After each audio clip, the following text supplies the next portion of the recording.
Hey, what's up? It's Jim from Caledonia Keys. You know, ever since I was 10 years old, I wanted to get my motorcycle license. First, it was dirt bikes. I used to have friends up the road, lived in the country at the time, that had dirt bikes, and on occasion, I got to ride on those.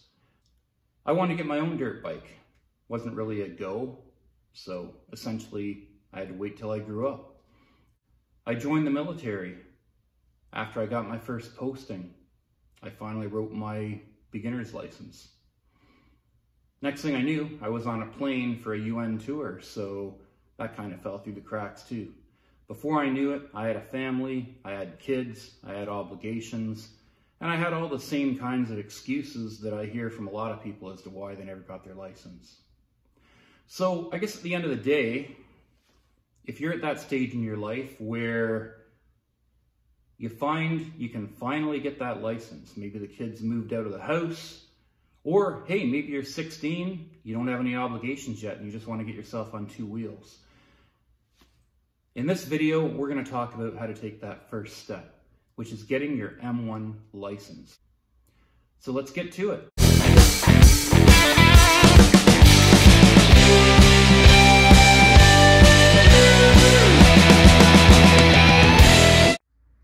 So like I said, in this video, we're going to talk about the first steps you need to take to get that M1 license. And it really is easier than you think. There are really just three basic steps. The first one, you want to either purchase the book, so that would be the official Ministry of Transportation Motorcycle Handbook. And if you haven't driven before, maybe you don't have your G license, you're also going to need to purchase the book, so the driver's handbook, because you're also going to need to know the rules of the road and the signs, okay? You can also get all this for free, and I'll be leaving links in the description where you can go to get the official driver's handbook and the motorcycle handbook from the MTO for free. Download it, study it that way. So you've studied the handbook.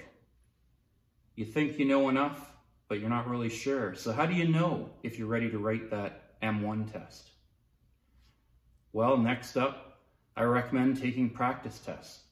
You can Google and look for practice tests, or I made it a little bit easier for you. And again, I'm going to leave some links so you can go there, and there's no cost to take these tests. And I'm not an affiliate or anything. This website knows nothing about me. I'm just telling you what I did and what my friend did back when we went to get our M1. So same idea. You take these practice tests, you see how you do.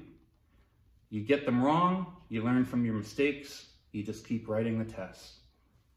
Once you feel confident that you're getting enough of the answers right, you're all set to write your M1.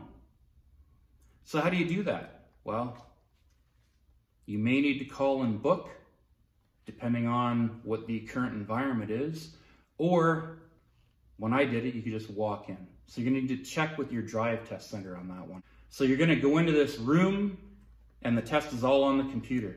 You're gonna know right away whether you got the answer right or wrong. And then you just move on to the next question. If you don't know, you're gonna have an option to skip the question. So just skip it, get comfortable answering questions that you already know, and then the questions will come back, and then once you've answered them all, you'll get your score. You'll know whether you passed or failed right away. Keep in mind that at the time of this video, the cost to do your M1 written test is only $15. So if you fail, it's really not the end of the world, and you can always go back and write it again. But considering you've already done the first two steps, you've reviewed the handbooks, you've done the practice exams, you went in the ASAT M1 test, congratulations. You now have your M1 license. So where do you go from here? Know the restrictions of your M1 license. So a few things when you have your M1, you are legally allowed to ride any motorcycle. Of course, assuming that it's been registered and you have insurance. There are some rules that go along with this. One is you're only allowed to ride during the day. So half an hour before sunrise until half an hour after sunset. So no night riding. Secondly, blood alcohol content has to be 0, okay? If you have even a sip of beer or any other alcoholic beverage, you don't want to get on that bike. Not only will it impact your motorcycle license, but it will also have an impact on any other driver's license you may have. So if you have your regular G license to drive a car, that'll also be impacted if you're ever charged with having blood alcohol in your blood when you've got your M1. You also can't drive on roads where the speed limit is over 80 kilometers an hour. There are a few exceptions that you can find in your MTO motorcycle handbook, but generally speaking, if speed limit's over 80, you need to stay off those roads. There are one of those in my area, so back when I was learning, even though it was the most convenient way home, I couldn't go on it. So find an alternative way home if you find yourself coming up to a road where the speed limit's over 80. The other thing you need to keep in mind is you're not allowed to take passengers. Well, that makes sense. You just got your license, so the whole idea is you're learning to ride. So you initially want to learn to ride with just yourself on the motorcycle and get proficient before you even think about taking passengers. Finally, before you buy a bike, I know you just got your M1, you're just itching to hit the road. And it's tempting. You want to go out and buy that motorcycle right away. But if you can, hold off. At the very least, call your insurance company and probably a few other ones with the types of bikes that you want and find out how much it's going to cost you for insurance. There's nothing worse than going out there and buying and being all excited about a new motorcycle just to get it home and find out you can't afford to ride it because the insurance is going to be too much. Secondly, there are a couple ways you can get your M2, okay? And one of those ways that I strongly recommend is taking an M1 exit course, which is a motorcycle safety course where you'll get your license at the end of it, okay? When you take that course, the training school generally supplies the motorcycles, and they may have a few different types. So they may have cruisers, they'll have some sport bikes, dual sport, standard motorcycles. Call and ask the training school if they have different bikes, and ask them if you'll have an opportunity to try a few of them while you're on the course. The training school where I'm at, we do have a few different bikes, and we do encourage the students to try the different bikes, okay? You might think all you want is a sport bike, but when you get on it, you're like, oh man, I really prefer that cruiser much better. Maybe, maybe not. Point is, you'll get an opportunity to try a few bikes before you buy one.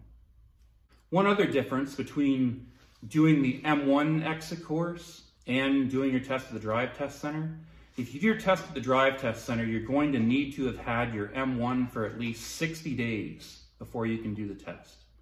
If you do your M1 exit course with a registered training school that's licensed to give you a full motorcycle license, you can take that course the day after you get your M1. Now, that doesn't mean that you have your M2 immediately when you pass your test. You still need to wait that 60 days, but you can get all your testing out of the way and have everything done and ready to go. Find out what it's going to cost you for insurance if you do the M1 exit course, so you have a motorcycle safety course, or if you were to decide to just go to the drive test center on your own. Okay, so I promised you a few resources earlier in the video, so here they are. If you check out the description, you'll see that I've included some links so that you can download the official MTO motorcycle handbook and the driver handbook for free, should you want to do so. I've also included a link so that you can do some practice tests, okay? Get yourself comfortable before you go in and write that M1. So if you like this video, feel free to like and subscribe. I'm planning to do some more training videos, some reviews, and talk about some of the tools that you're going to need along the way. And until then, ride on.